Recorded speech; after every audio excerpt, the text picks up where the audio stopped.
if you can go on to your website, the Home Affairs, there's a bulletin or a list of critical and scarce skills in the country, right? And this is worldwide. One of the biggest skill that is being sought after by the market is the skill of critical thinking.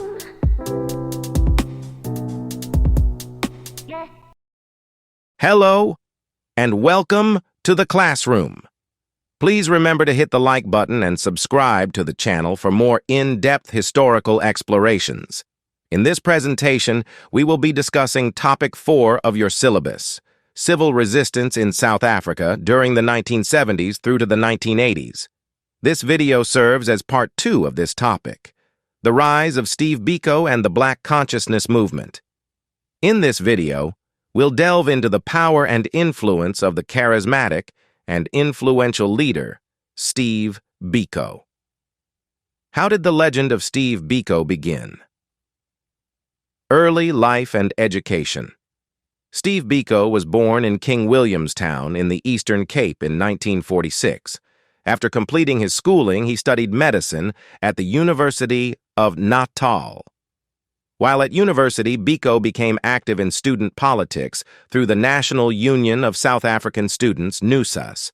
However, NUSAS was dominated by white liberals, which led Biko and other black students to break away and form the South African Students Organization, SASO, in 1968, a separate union for black students. The Black Consciousness Movement, BCM. The BCM played a pivotal role in revitalizing resistance in the 1970s. It focused on psychological liberation and emphasized black pride and self-reliance. Nature and aims of black consciousness.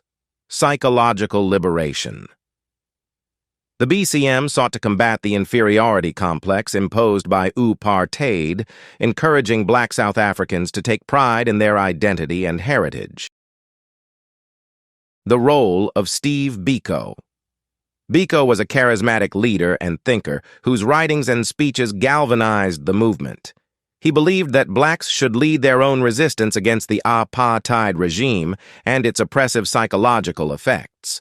This meant rejecting the non-racialism of the ANC and the Freedom Charter initially, arguing that blacks needed to uplift themselves first before true racial integration could be achieved. Biko's philosophy emphasized that whites could never fully understand the problems blacks faced, and thus, blacks needed to rely on themselves for liberation.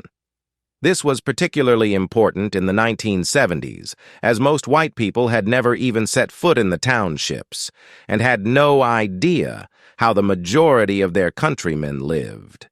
Steve Biko's death in police custody in 1977 became a rallying point for further resistance, highlighting the brutality of the apartheid regime. His martyrdom brought international attention to the oppressive nature of apartheid and inspired a new wave of activism both within and outside South Africa. Here is a video from a show which aired on SABC2, where Professor Aishwen Desai shares personal memories of the life and times of Stephen Biko and the Black Consciousness Movement.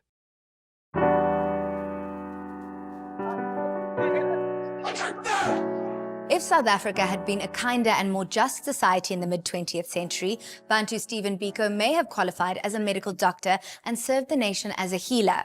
That was not the case, and instead he followed his conscience and intellect to fight for equality, democracy, and justice as a leader of the Black Consciousness Movement. Professor Aishwen Desai has researched the life and times of this iconic figure, and he shared this with us in a recent conversation. The decade leading up to 1976 saw a simmering sense of defiance come to the boil, while the authorities tried to keep the lid on by using repressive measures and open violence. We believe that in our country there shall be no minority, there shall be no majority, there shall just be people. And those people will have the same status before the law, and they will have the same political rights before the law. Bantu Stephen Biko had a clear vision of what the future should hold.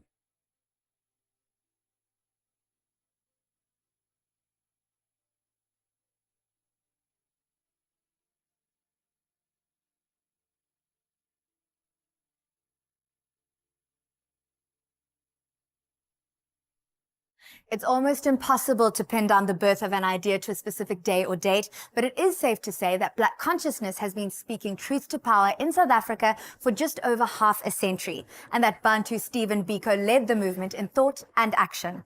For many South Africans, he is best known as a martyr of the struggle, and little thought is given to the philosophy and politics that he nurtured, fought and died for. It's an aspect of our nation's past and present that deserves closer attention, and that's why I'm meeting a man who knows the story of Black consciousness in South Africa from the inside, and he's Aishwen Desai. Aishwen Desai. Wow, so great to see you. Wonderful to see you too. You are the perfect man to be speaking to about this. What are the origins of the Black consciousness movement? This is where Black consciousness was born, right in the streets of Durban in the late 1960s. It comes at a particular time in our history. The PAC and the ANC were banned. Most of the top leadership were either driven into exile or were incarcerated on Robben Island. And so there's a kind of quietness in resistance politics in South Africa. And Biko comes and sort of sets off a new form of politics, a new form of resistance. For the benefit of young South Africans who may not know, who was Bantu Stephen Biko and what was his role in the development of Black consciousness? He grew up in the Eastern Cape, and as a young boy at the age of 16 was detained, beaten and excluded from a very prestigious institution called Lovedale. He then comes to Durban and does his matric in Marion Hill at the monastery. He then leaves the monastery to come to medical school to become a doctor, then starts getting involved in politics and launches the Black consciousness movement, a new hope that the brutal regime of apartheid can be defeated. And in 1969, exactly 50 years ago, Biko became the first president of the South African Student Organization. And so a new phase in liberation history was to begin. How did the BCM differ from other liberation movements? They always saw themselves as part of these liberation movements. They're trying to evoke an internal dissent at a time when the liberation movements were banned. That was originally their philosophy. Black consciousness wasn't a movement in that sense as an organizational discipline. It was a mood. It was a feeling. It was a sense of justice. And that began me on a journey of looking through photographs back into Biko and Black consciousness history. May I see some photos? Of course. These things move me. Often we want to just romanticize our history about struggle and redemption. But in between, we have to also take cognizance that people paid heavily for the kinds of freedoms that we can enjoy in the present. And there are two photographs, especially of Biko's funeral, who died because of his refusal to be broken. And I see him in a coffin. And suddenly you see the second photograph of Biko's body reflected in the mirror. That's the coffin lid.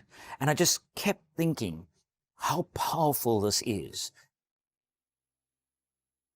A lot of people write about the Black consciousness movement as resurrection after the quietism of the banning of the liberation movements. And here, Biko both literally seeming to rise above, but his funeral becomes in many ways a celebration of a life as much as there is anger.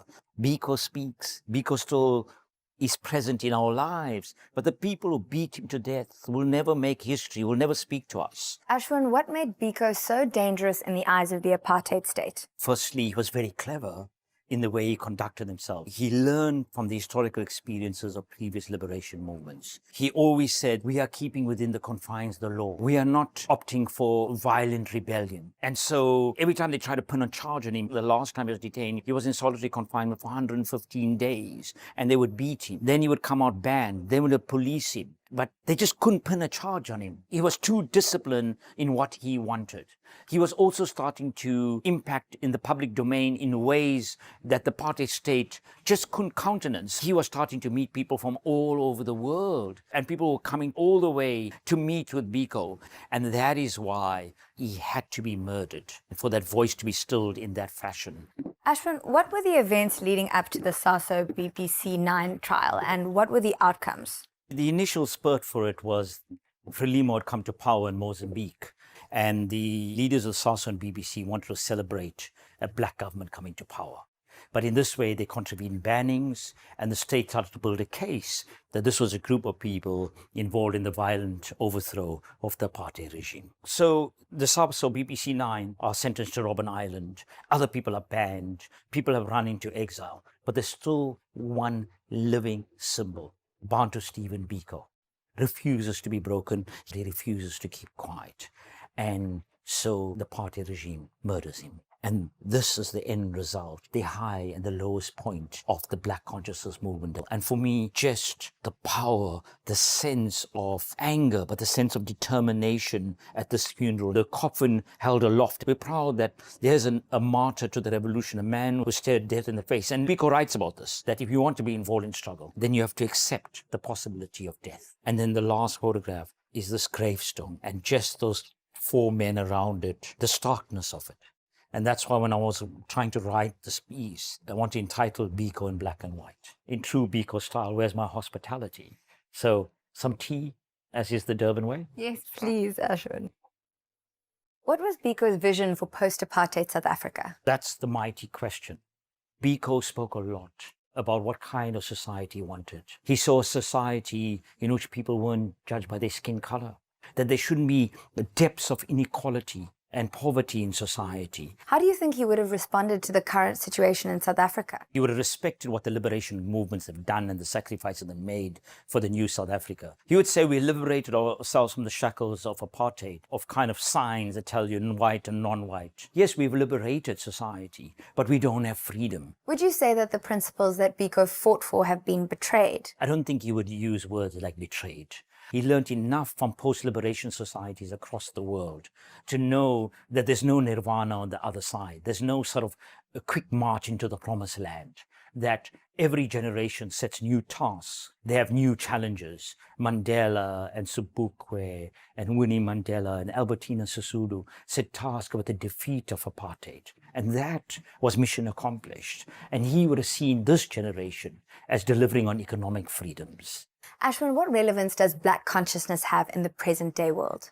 It has huge relevance because Black consciousness was about building a better society, about humanity, about how do you think about identity. The rainbow nation is over. We're struggling what is going to replace it. Do you want tribalism to replace it, racial nationalism, or completely new, beautiful, flowering identities? In an age where ironically, we should be flowering our identities and boundaries in this global world. Just think about xenophobia, that way we are now labeling people in exactly the ways apartheid labeled people. What is Black consciousness saying?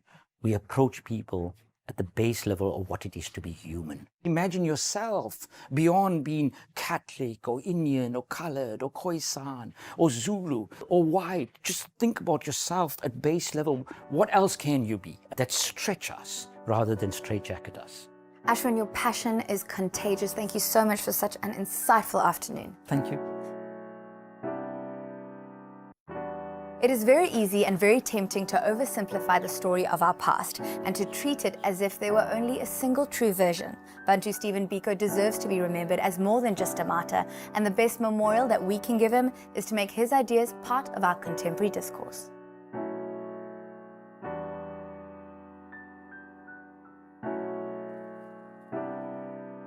Thank you for watching.